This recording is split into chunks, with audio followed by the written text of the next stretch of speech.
साथियों नमस्कार। देखिए, अभी हमारी जो चर्चा है हम मौलिक अधिकारों पर चर्चा कर रहे हैं, यानी कि अनुच्छेद 14 से लेकर अभी तक हम जो 17 तक है, यानी कि जो समता का अधिकार है, उसके बारे में आर्टिकल जो इंपॉर्टेंट आर्टिकल्स हैं, उनसे जुड़े जुड़े कौन कौन से इंपॉर्टेंट केस हैं, उनके बारे में हम एक संक्षिप्त चर्चा कर रहे हैं, यानी कि जो केवल एग्जाम के दृष्टिकोण से इंपॉर्टेंट है और जितना प्रीलिम्स में काम बन जाए। अभी हमारा रिजर्वेशन वगैरह के ऊपर इशू के ऊपर अभी हम चर्चा करने वाले हैं विस्तार से, और भी जो कंटेम्प्रेरी आर्टिकल्स जो रिलेटेड जो है कंटेम्प्रेरी जो इश्यूज हैं उनसे रिलेटेड हम चर्चा करने वाले हैं। आज की हमारी चर्चा है आर्टिकल जो 18 है, इसमें कौन कौन से प्रोविजंस किए गए हैं। ये टाइटल्स के अबॉलिशन की बात करता है, अर्थात जो उपाधियों के अंत की बात करता है। उससे पहले 2020 में जो पेपर 2021 में जो आईएएस का पेपर आया हुआ था, ये मेरे पास 2021 का आईएएस का पेपर है। इसका मेरे पास जो है सेट बी है, और सेट बी का क्वेश्चन नंबर है 56। इसमें जो क्वेश्चन आया हुआ है वो इस आर्टिकल से संबंधित है। अब इसका आज मैं थोड़ा सा यहां पर विस्तार से जिक्र करूंगा। इसका कारण क्या है? देखिए, बच्चे गलती क्या करते हैं, ज्यादातर एस्पायरेंट्स क्या करते हैं, जैसे अगर आपने अभी तैयारी स्टार्ट की है या आप पेपर उठाया, आपने देखा कि हो सकता है आपको लगे आपसे क्वेश्चन बना नहीं, आप सोचेंगे मैंने पढ़ा नहीं है केवल इसलिए बना नहीं, लेकिन ऐसा नहीं है। यूपीएससी में बहुत सारे क्वेश्चन ऐसे आते हैं कि आप पढ़ने के बाद भी उनको जो है जरूरी नहीं कि आपने जितना पढ़ा है उतनी इंफॉर्मेशन से आप सॉल्व करें, यानी कि जो आपसे पढ़ा गया है केवल उतने पर क्वेश्चन नहीं आएगा, उसके बाद आपको थोड़ा सा लॉजिक लगाना होगा, थोड़ा बहुत सेंस बैठाना होगा, कुछ ना कुछ तिकड़मबाजी लगा के आपको ऐसे 20 कम से कम 10, 15, 20 क्वेश्चन ऐसे करने पड़ेंगे, तब आप प्रीलिम्स में निकालने की अपनी दावेदारी अच्छे से प्रस्तुत कर पाएंगे। अब देखिए ये प्रश्न क्या कहता है, क्वेश्चन नंबर 56 सेट है बी, और ये है 2021 का पेपर आईएएस का। प्रश्न कहता है भारत रत्न और पद्म पुरस्कारों के संबंध में निम्नलिखित कथनों पर विचार कीजिए। पहला कथन है भारत रत्न और पद्म पुरस्कार भारत के संविधान के अनुच्छेद 18(1) के अंतर्गत उपाधियां हैं। दूसरा प्रश्न है, दूसरा जो विकल्प है इसका, वो कहता है वर्ष 1954 में प्रारंभ किए गए पद्म पुरस्कारों को केवल एक बार निलंबित किया गया था। तीसरा विकल्प है किसी वर्ष विशेष में भारत रत्न पुरस्कारों की अधिकतम संख्या 5 तक सीमित है, यानी तीसरा जो ऑप्शन है। इसके बाद नीचे जो तीनों ऑप्शन है, और यहां पर एक चीज और है, इसमें से जो सही नहीं है उनको छांटना है, तो फिर नीचे यहां पर विकल्प दिए गए हैं 1 2 1 3 1 2 2 3 और 1 2 3।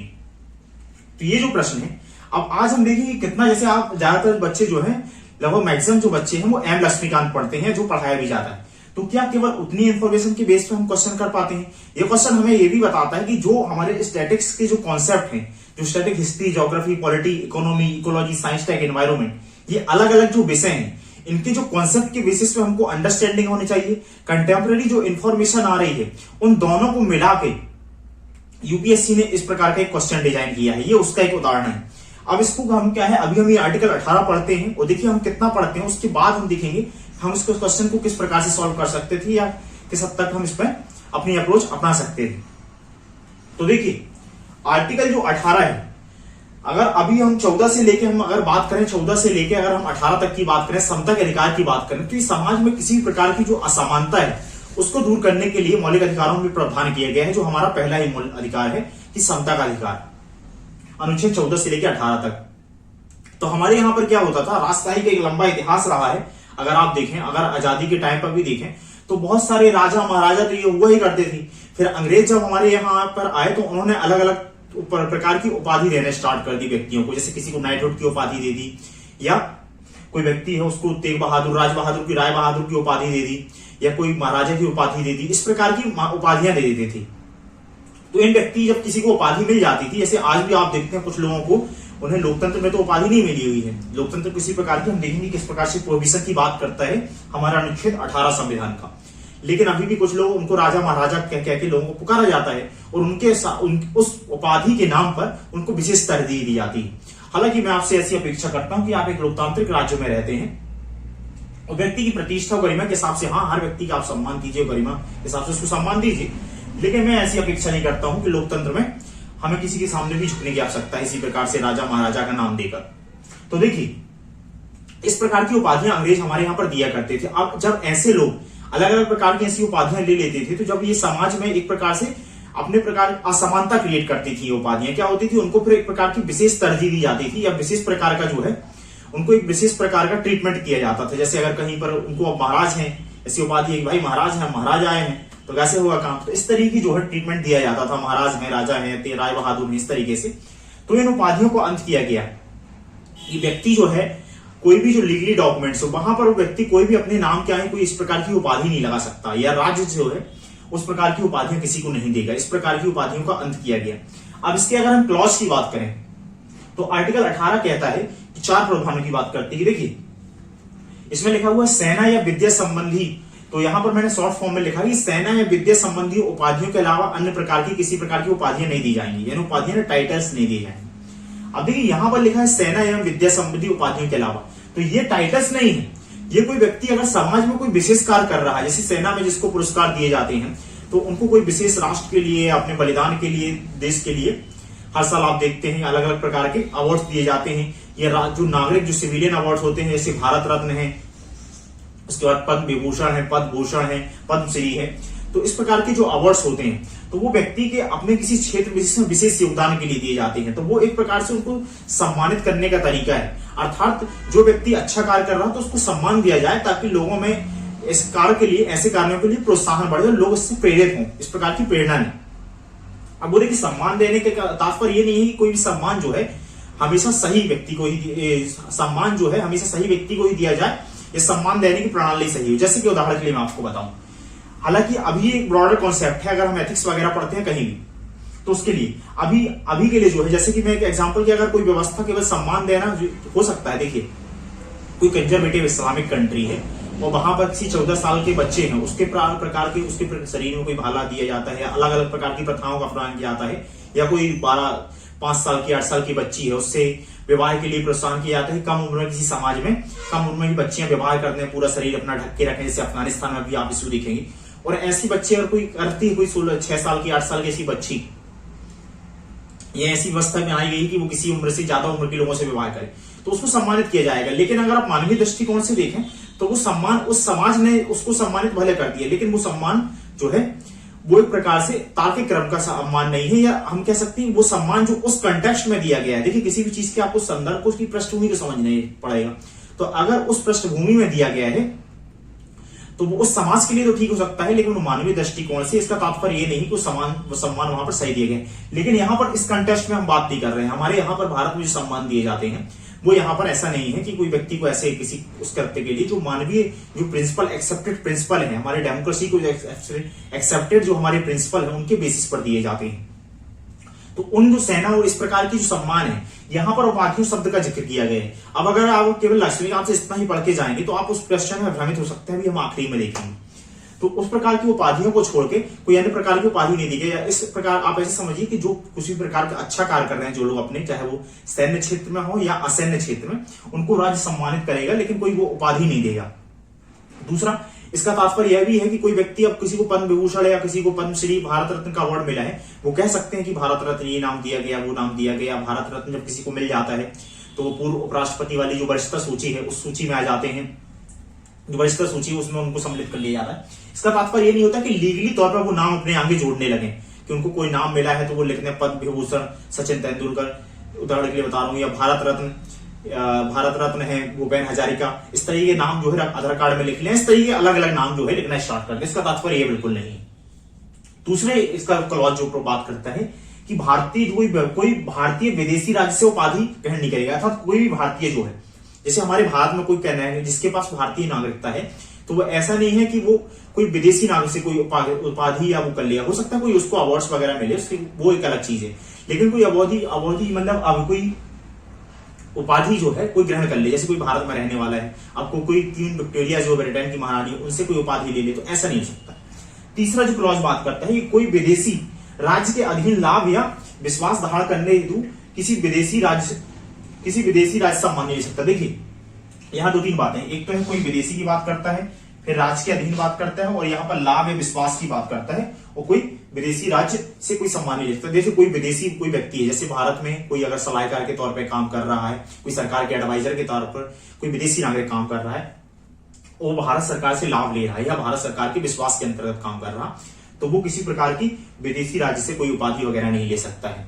और अगर उसको लेना होगा तो उसको राष्ट्रपति की स्वीकृति, या कोई, देखिए हर चीज लोकतंत्र में अल्टीमेट नहीं होती है कि कोई ऐसा काम हो ही नहीं सकता, कुछ जगह हम ऐसा छोड़ दें, हर जगह कुछ अब बात स्वरूप मिलते हैं, तो ऐसा कोई अल्टीमेट स्टेटमेंट नहीं है कि वहां पर हम जो है कुछ जगह ऐसा हो सकता है, लेकिन कुछ जगह ऐसा होता है कि सरकार की कुछ प्रणाली जो होगी राष्ट्रपति की अनुमति ले, और राष्ट्रपति की अनुमति का होता है कि राष्ट्रपति जब आप अनुमति मांगते हैं तो बेसिकली जो केंद्र सरकार है वो राष्ट्रपति को क्या है, राष्ट्रपति जो है उसकी सलाह से कार्य करते हैं केंद्र की सरकार से, तो उससे अनुमति लेने की कार्य होती है। और इसी का एक और प्रोविजन है कि कोई राज्य के अधीन कोई कार्य करने वाला अगर कोई भारतीय नागरिक है और वो भारत सरकार में कोई लाभ के पद में या विश्वास के पद में, लाभ के पद में क्या है, जैसे कि कोई पार्लियामेंट्री किसी को सचिव बना दिया गया, इस पर मुद्दा आता रहता है, इस पर हम मेंस में डिस्कशन में देखेंगे, क्वेश्चन भी करेंगे कि जैसे दिल्ली की जो पहले वाली आम आदमी की सरकार थी, आम आदमी पार्टी की, उसमें बहुत सारे जो है स्टेट सेक्रेटरी बना दिए थे। तो ऐसे जो लाभ के पद है अलग अलग प्रकार से मंत्रियां ना बना के, कई बार क्या होता है कि मंत्री नहीं बना पा रहे कुछ लोगों को, तो वहां पर स्टेट सेक्रेटरी वगैरह बना देते हैं, कोई अलग से विभाग का पद सृजन कर दिया गया। तो इस तरीके से लाभ के जो पद होते हैं, इसके ऊपर भी प्रश्न यूपीएससी में 2-3 साल पहले प्रश्न पूछा गया, 19 में पूछा गया, 20 में प्रश्न पूछा गया है। तो इस प्रकार की कोई भेंट है या उपलब्धि है वो राष्ट्रपति की अनुमति के बगैर स्वीकार नहीं करेगा भारत का कोई नागरिक है। अगर भारत की अनुमति, कोई उपाधि, मान लो किसी को इंग्लैंड में कोई भारतीय नागरिक रह रहा है और उसने कोई अच्छा कार्य किया और उसको कोई उपाधि मिल लेना है, तो यहाँ की परमिशन लेगा।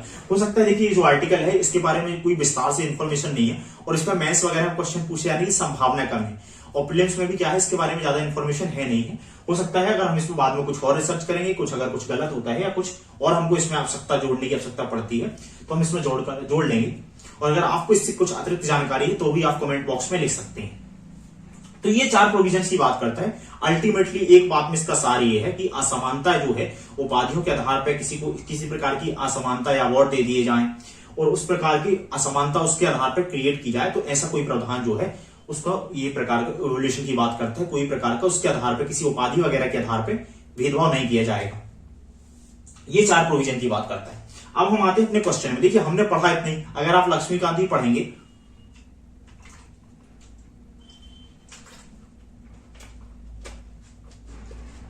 तो आपको इतनी इंफॉर्मेशन मिलेगी। देखिए जो पद्म अवार्ड वगैरह दिए जाते हैं इनको लेकर सुप्रीम कोर्ट में अलग अलग समय पर मामले जाते रहते हैं। तो इनकी शुरुआत जो 1954 में की गई थी, जहां तक मेरी जानकारी है। 1954 के बाद क्या था कि लगातार ये पद्म पुरस्कार वगैरह देते जाते रहे। 1977 तक ज्यादातर कांग्रेस का ही शासन था हमारे यहाँ। फिर इमरजेंसी के बाद जो जनता पार्टी की सरकार आई, जो मोरारजी देसाई जो मुख्य जब प्रधानमंत्री बने, उन्होंने क्या किया कि 77 के बाद जो है इनको अबॉलिशन कर दिया था। और फिर उसके बाद 1980 में इंदिरा गांधी जी की सरकार आती है, तो जो है इसको फिर से कंटिन्यू कर दिए जाते हैं, अवार्ड्स वगैरह दिए जाते हैं। हाई कोर्ट सुप्रीम कोर्ट में मामला भी जाता है, तो सुप्रीम कोर्ट पर क्या है 1996 का एक फेमस केस आता है, आर राघवन वर्सेस बालाजी, ऐसा कुछ करके केस है, शायद यही वाला जो केस है, यही एक मामला आता है। 1 मिनट, ये पेपर है मेरे पास और पेपर में भी हम क्वेश्चन को देखेंगे। तो ये जो मामला आता है 1996 वाला, बालाजी राघवन वर्सेस भारत संघ वाला जो केस आता है 1996, तो उसमें इनको चुनौती दी जाती है कि ये जो है समता के अधिकार का अनुच्छेद जो 14 का है उसका उल्लंघन करते हैं, क्योंकि हमारे और जो अनुच्छेद 18 इसका भी उल्लंघन करते हैं, क्योंकि किसी प्रकार की हमको असमानता हटाना, तो ये उपाधियां मिल जाती हैं तो लोग इनका नाम जोड़ते हैं, वो सब जोड़ते हैं। तो फिर सरकार ने, सुप्रीम कोर्ट ने जजमेंट दिया कि नहीं, ऐसा नहीं है। क्या है कि ये जो कोई विशेष कार्यों के लिए, जैसा कि हमने शुरुआत में चर्चा की, वो अपने कार्य विशेष में कोई अच्छा वो कर रहे हैं, इसलिए उनको पुरस्कृत किया गया है। इससे तात्पर्य यह नहीं है कि उनको कोई एक प्रकार की विशेष उपाधि या टाइटल्स दिया गया है। तो ये मामला था। इसके बाद क्या है ये जानकारी, इसके बाद 1992 या 94 में एक मामला और आया था, तो सुप्रीम कोर्ट में कोई केस चल रहा था, 1-2 साल के लिए इस पर और रोक लग गई थी। तो इसी के ऊपर यूपीएससी ने प्रश्न पूछा। अब हम प्रश्न पे आते हैं। यहाँ पर फिर से मैं पिक्चर, यहाँ पर जो है पिक्चर में, यहाँ पर इसको एडमिट कर दूं, यहाँ पर पिक्चर जो है मैं इसमें ऐड कर दूंगा। देखिए प्रश्न का, जैसे कि मैंने आपसे पहले ही बताया था, तो जो हमारा पहला विकल्प था कि भारत रत्न और पद्म पुरस्कार भारत के संविधान के अनुच्छेद 18(1) के अंतर्गत उपाधियां हैं। तो देखिए अगर आप केवल शाब्दिक मीनिंग पे जाएंगे, कहीं पर भी अगर आपने केवल ये पढ़ लिया कि ये उपाधियां, इसके अलावा जो है ये उपाधियों के तौर पर, जैसे कि हमने पहला प्रोविजन पढ़ा था कि सेना विद्या संबंधी उपाधियां नहीं दी जाएंगी, तो यहाँ पर ये लिखा है कि भारत रत्न और पद्म पुरस्कार जो है अनुच्छेद 18(1) के अंतर्गत उपाधियां हैं। तो यहाँ पर देखिए, यहाँ पर अगर शाब्दिक मीनिंग में ना जाइए, जैसा कि मैंने आपको समझाया था, ये उपाधियां, तो ये तो आप बता सकते थे कि ये जो गलत है। दूसरा स्टेटमेंट है, वर्ष 1954 में प्रारंभ किए गए पद्म पुरस्कारों केवल एक बार निलंबित किया गया था। अब देखिए हुआ क्या है, ये कंटेम्प्रेरी इश्यूज में था। जब भी क्या होता है पद्म पुरस्कार वगैरह मिलते हैं, तो आप किसी का भी एडिटोरियल पढ़ेंगे तो उनमें लिखा मिल जाएगा कब कब अवॉल्यूशन किया गया था या नहीं किया गया था। और तीसरा कथन है कि वर्ष के किसी विशेष वर्ग विशेष में भारत रत्न पुरस्कारों की अधिकतम संख्या 5 तक सीमित है। अब देखिए ये आपको जिक्र कहीं नहीं मिलेगा। और जो मैंने 1954 वाला तो आपको जिक्र मिल जाएगा ज्यादातर करंट अफेयर्स, अगर आप पिछले सालों का देखेंगे 2021 के लिए अगर आपने एग्जाम प्रिपरेशन कर रहे होंगे।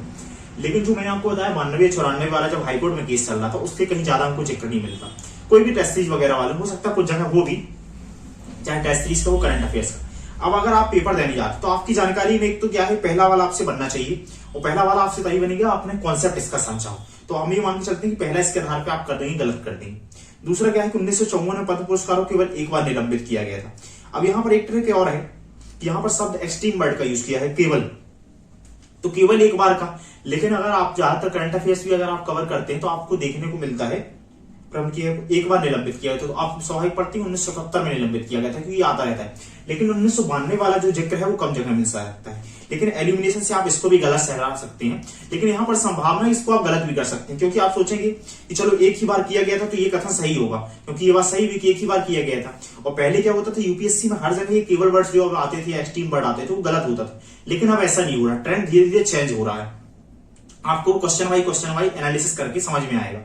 तो ये जो है ये गलत भी हो सकता है, सही भी हो सकता है, वो आपके ऊपर डिपेंड करता है, वो आपकी लेवल ऑफ अंडरस्टैंडिंग क्या है, आप उस समय पे क्या डिसीजन लेते हैं। तीसरा कथन है किसी वर्ष विशेष में भारत रत्न पुरस्कारों की अधिकतम संख्या 5 तक सीमित है।